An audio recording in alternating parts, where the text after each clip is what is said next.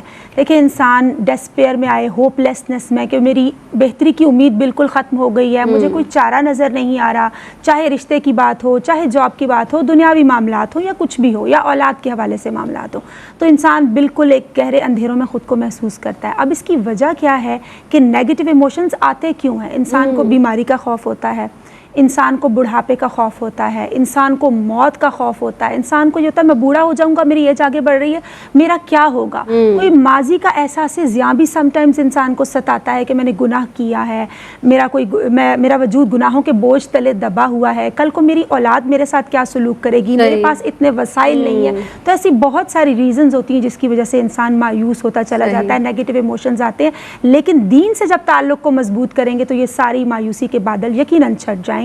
سورہ یوسف میں جیسے فرمایا گیا کہ اہل ایمان کی جو صفت ہے نا, وہ ہے کہ وہ امید رکھتے ہیں. مایوسی کفار کا ان کی خصلت ہے, اہل ایمان کا یہ وصف نہیں کہ وہ مایوس ہوں. وہ تو کہتے ہیں نا کہ مایوس نہیں ہوں میں اللہ کی رحمت سے.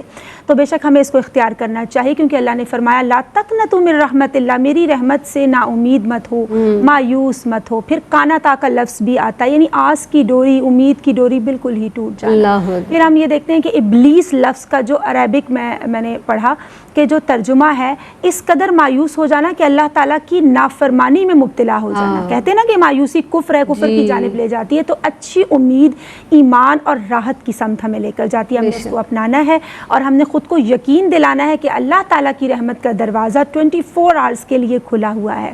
ہم اس سے رجوع کرتے ہیں, اللہ ہماری توبہ کو بھی قبول کرتا ہے, اور اللہ نوازنے والا ہے. جیسے آپ نے کہا کہ تو نوازنے پہ آئے تو نواز دے زمانے, وہ ہمیں بیابانوں میں بھی عطا کرنے والا ہے, دیہات میں بھی, شہروں میں بھی, جنگلوں میں بھی. ہم اپنے آپ کو یقین تو دلائیں, اس کو سچے دل سے پکار کر تو دیکھیں, تو یقیناً ہمارے اندر ایمان کی اور یقین کی بہار ہی بہار ہوگی. اچھا, مایوسی کی ایک بہت بڑی وجہ اللہ تعالیٰ کی ذات سے, اس کے ذکر سے دوری بھی ہے.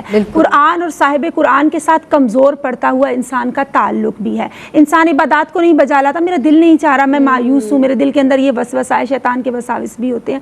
اور اگر وہ عبادت کر بھی رہا ہوتا ہے تو یکسوئی سے نہیں. دیکھیں نا, جو یکسو ہوتا ہے وہ ہر سو ہو جاتا ہے, روبرو ہو جاتا ہے. جب یکسوئی ہی نہیں ہے, توجہ ہی رب کی ذات کی سمت نہیں ہے, تو ایمان کی, عبادت کی لذت اور حلاوت کو وہ گیٹ نہیں کر پاتا, گین نہیں کر پاتا, احساس محرومی کا شکار ہوتا چلا جاتا ہے. اور بعض اوقات ایسا بھی تو ہوتا ہے نا کہ انسان کی پرولونگ کوئی النس ہوتی ہے, کوئی بیماری بڑھتی ہی چلی جاتی ہے, اس میں کمی نہیں آتی. اللہ تعالیٰ کی رضا یقیناً اللہ تعالیٰ کے سوا اور کون جان سکتا ہے. حکمت اس کی پوشیدہ, اس کے ہر کام میں.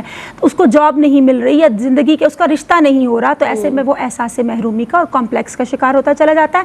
اور یہ بہت بڑا ریزن, آپ بھی یقیناً مجھ سے ایگری کریں گی, کہ دنیاوی جو رشتے ہیں یا جو لوگ ہیں نا, ان سے ہمارے مفادات کا کنیکٹ ہو جانا, توقعات رکھنا, تو ہمیں خود کو ریمائنڈ کرانا چاہیے کہ توقع کا جو پیالہ ہے نا, وہ ہمیشہ ٹھوکروں کی زد میں رہتا ہے. تو ہمیں چاہیے کہ ہم اللہ اور اس کے رسول صلی اللہ علیہ وسلم کی تعلیمات پر عمل کریں, اچھی صحبتوں کو, سٹنگز کو اٹینڈ کریں جو ہمارے دل کو ایمان اور اس نور کی تازگی سے بھر دیں, کیونکہ وہ خود اس راہ کے مسافر ہوتے ہیں جو رب کی معرفت اور محبت کی سمت لے جاتی ہے. تو ہمیں بھی مایوسی کے اندھیروں سے وہ نکالیں گے. ہمیں اصلاحی پیغامات پڑھنے کی ضرورت ہے, اکابرین کی جو زندگی ہے, ان کی جو سیرت مبارکہ ہے, اس کو مشعل راہ بنانے کی ضرورت ہے. اور اپنے بچوں کے اندر شروع ہی سے یہ دو چیزیں ضرور رکھیں, کہ ایک تو آپ نے اللہ تعالیٰ کی ذات سے کبھی نا امید نہیں ہونا, 24 آورز اس کی رحمت کا دروازہ کھلا ہوا ہے. اور ایک کسی کی راہ میں آپ نے پتھر نہیں رکھنا, ورنہ آنے والا وقت آپ کی راہ میں پہاڑ بن سکتا ہے. اور نا امید تو نہیں, ناکام ہی تو ہے. لمبی ہے غم کی شام, مگر شام ہی تو ہے. کیا بات ہے.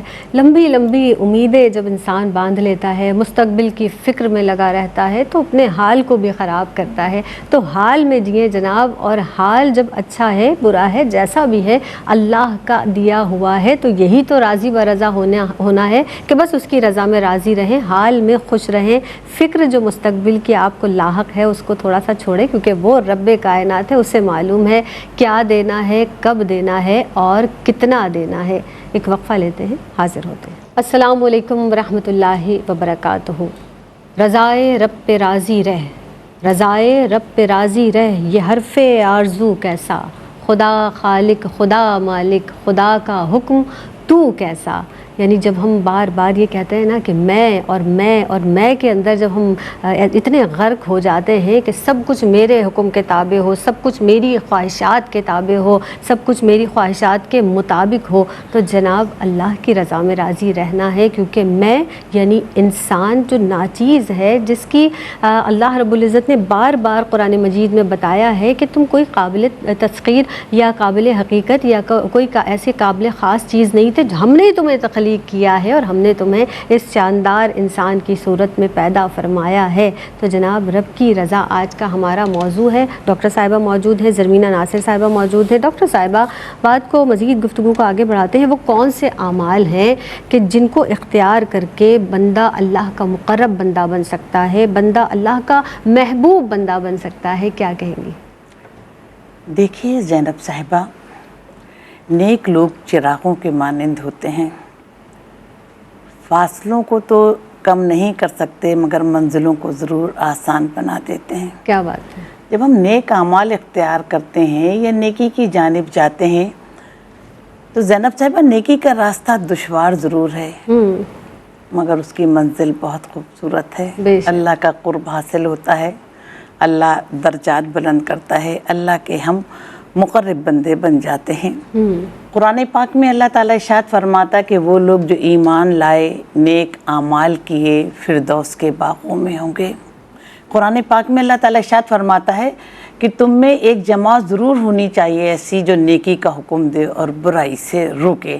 دیکھیے کہ نبی کریم صلی اللہ علیہ وسلم نے فرمایا کہ نیکی کا حکم دینا بھی صدقہ ہے، برائی سے روکنا بھی صدقہ ہے، اور نبی کریم صلی اللہ علیہ وسلم نے فرمایا کہ جو نیکی کر کے خوش ہوا، برائی کر کے پریشان ہوا، وہ مومن ہے۔ تب میں نیک اعمال بتا رہی ہوں جن سے کے ذریعے اللہ کا قرب حاصل ہوتا ہے، کہ احکام الہی، احکام شریعت کی اتباع کرنا، سنت نبوی کی پیروی کرنا، نیکی کا حکم دینا، برائی سے روکنا، حقوق اللہ کے ساتھ حقوق العباد کی ادائیگی کرنا، مخلوق خدا کی خدمت کرنا، امانت میں خیانت نہ کرنا، جھوٹ نہ بولنا، درگزر سے کام لینا، بڑوں کا ادب کرنا اور دوسروں کی خطاؤں کو معاف کرنا۔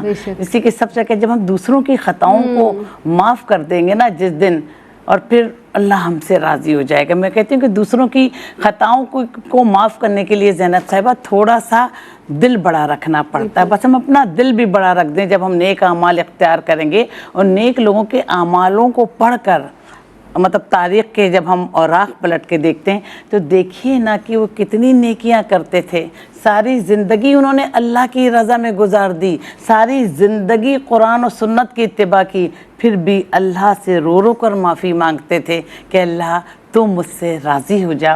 شیخ سعدی رحمۃ اللہ علیہ فرماتے ہیں، دفعہ میں عمرہ کرنے کے لیے گیا تو دیکھتا کیا ہوں کہ ایک شخص نے اپنے آپ کو چادر سے ڈھانپا ہوا تھا کہ اللہ میں بہت گناہ گار ہوں، تو میرے گناہوں کو معاف فرما دے۔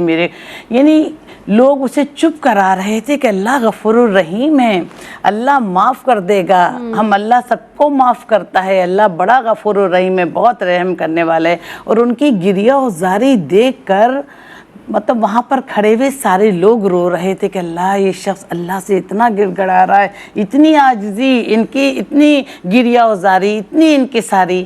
تو ایک شخص کو بڑا تجسس ہوا جو ان کے پیچھے پیچھے گیا، جب انہوں نے اپنے اوپر سے چادر اٹھائی تو وہ وقت کے غوث سیدنا غوث عالم تھے۔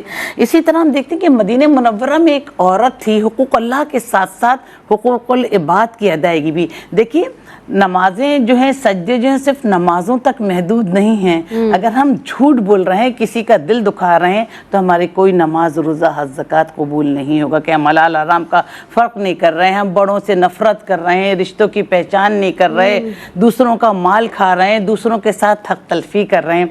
تو مدینہ منورہ میں ایک عورت تھی، اس کے بارے میں مشہور تھا کہ اس کا دنیا میں کوئی وارث نہیں، اور وہ آنکھوں سے نابینا تھی. صحیح. تو پتہ چلا کہ ایک شخص رات کی تاریکی میں آتا ہے, اس کے برتن دھوتا ہے, جھاڑو دیتا ہے, اس کے کھانا بناتا ہے, منہ میں لقمے بنا کر دیتا ہے اور چلا جاتا ہے. حضرت عمر فاروق رضی اللہ تعالیٰ عنہ جب انہیں پتہ چلا تو دروازے کے ساتھ کھڑے ہو گئے. جیسی رات کی تاریکی بڑھی زیادہ تو وہ شخص داخل ہوا, اس نے کھانا بنایا, گھر کی جھاڑو دی, برتن دھوئے اور اس بڑھیا کو کھانا کھلایا. جیسے ہی آسمان پر تارے نمودار وہ نکلنے لگے اور حضرت عمر فاروق رضی اللہ تعالیٰ عنہ کی نگاہ اس کے چہرے پہ پڑی تو وہ حضرت ابو بکر صدیق رضی اللہ تعالیٰ عنہ تھے. تو بے اختیار پکار اٹھے کہ میں نیکیوں میں ابو بکر کا مقابلہ نہیں کر سکتے. تو ہم نے آپ کے سامنے نیک اعمال بتائے. تو اللہ تعالیٰ سے یہ بھی دعا ہے کہ ان اعمال کو ہمیں اپنانے کی توفیق عطا فرما.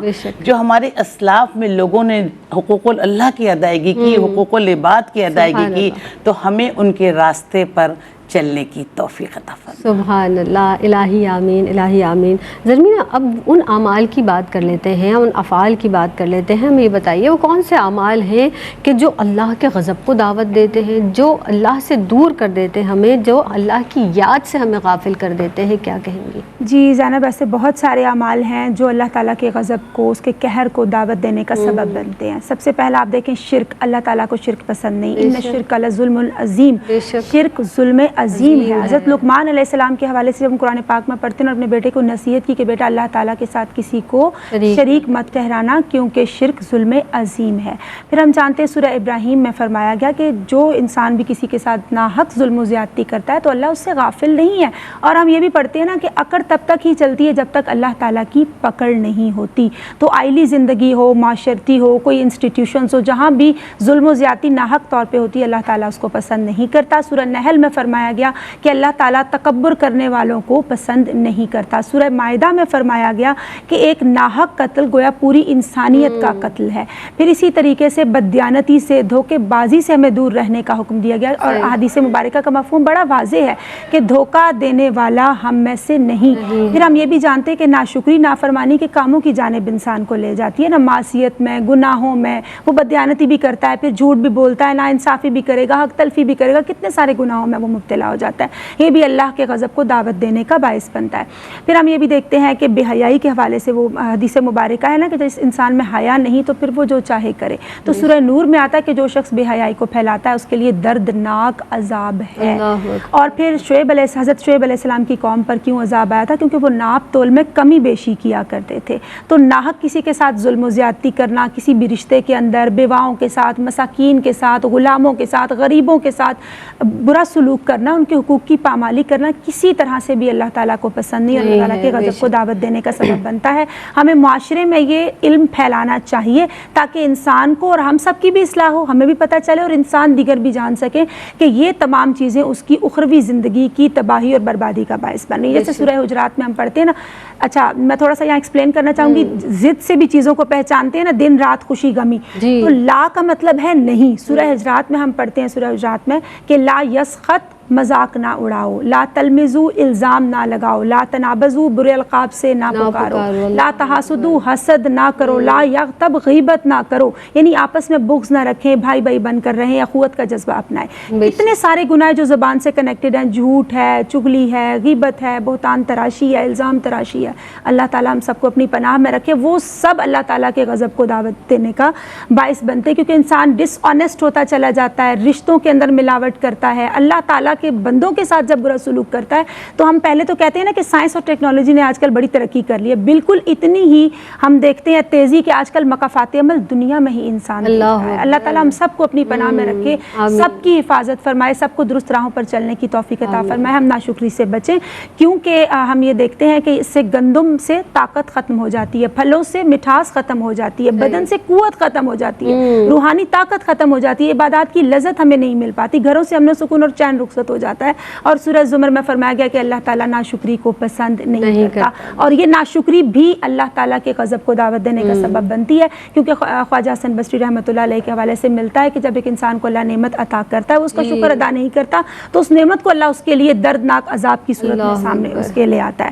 تو خواجہ نظام الدین اولیاء رحمۃ اللہ علیہ کے حوالے سے, محبوب الہی کے حوالے سے میں پڑھ رہی تھی کہ ان کی والدہ نے ان کو کہا جب فاقے گھر میں ہوتے تھے نا کہ ہم آج اللہ کے مہمان ہیں, تو کہتے تھے اتنا کیف, اتنا اتنا سرور آپ دیکھیں کہ وہ عارف بنے, اللہ کے ولی بنے. بے شک، تو آج کی ماں بہن بیٹی, آج کی جو عورت ہے بینگ ماں بہن بیٹی یا اس کے متعلقین اسٹوڈنٹس ہیں, وہ ان کو دین سکھائے. جب ان کو دین سکھائے گی تو باقی سب کچھ ان کو دین سکھا دے گا. بے شک. اور یہ ہماری ڈیوٹی ہے کہ ہم ان کو رضائے الہی میں راضی رہنا سکھائیں, کیونکہ جن کو رضائے الہی کا گر آتا ہے ان کو جہاں کی سلطانی کا ہنر آتا ہے. سبحان اللہ, سبحان اللہ.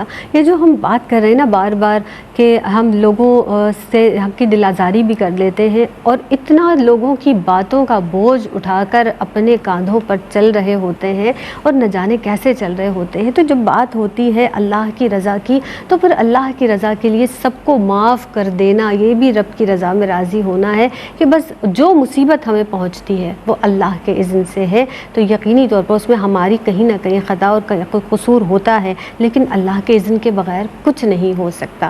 ڈاکٹر صاحبہ, آپ کوئی میسیج ہماری بہنوں کو, دیکھنے والی بچیوں کو دینا چاہیں, مختصر سا میسیج. دیکھیے, خوشی ہو یا غم ہو, دکھ ہو یا سکھ ہو, دین اسلام ہمیں یہی تعلیم دے رہا ہے کہ ہمیں اللہ کی رضا پر راضی رہنا چاہیے. جو لوگ اللہ کی رضا پر راضی رہتے ہیں تو اللہ تعالیٰ انہیں اپنے بے شمار انعام و اکرام سے نوازتا ہے. سبحان اللہ. جی زرمینہ. سورہ توبہ میں فرمایا گیا کہ اللہ تعالیٰ کی رضا ہی سب سے بڑی چیز ہے. تو میں یہ سمجھتی ہوں کہ ہم سب کو ہی اپنی دعاؤں میں اللہ تعالیٰ کی رضا مانگنی چاہیے. بے شک, سبحان اللہ. آپ دونوں مہمان شخصیات کی آمد کا شکریہ ادا کروں گی. ڈاکٹر صاحبہ آپ کی آمد کا شکریہ, زرمینہ ناصر صاحبہ آپ کی آمد کا بہت شکریہ. جناب, رب کی رضا آج کا ہمارا عنوان, اور اسی پر ہم نے کلام کیا, بہت کچھ سیکھنے کو ملا. حاصل کلام بس یہ ہے کہ رضائے رب پہ راضی ہونا ہے. اللہ رب العزت ہمیں کوئی نعمت دے تو اترانا نہیں ہے, غرور نہیں کرنا, تکبر نہیں کرنا, اور اگر کچھ ہم سے چھین لے تو پھر راضی و رضا رہنا ہے. افسوس نہیں کرنا, شکوہ نہیں کرنا, شکایتیں نہیں کرنا. اس کے ساتھ ہی اپنی میزبان سیدہ زینب کو دیجیے گا اجازت. السلام علیکم ورحمۃ اللہ وبرکاتہ.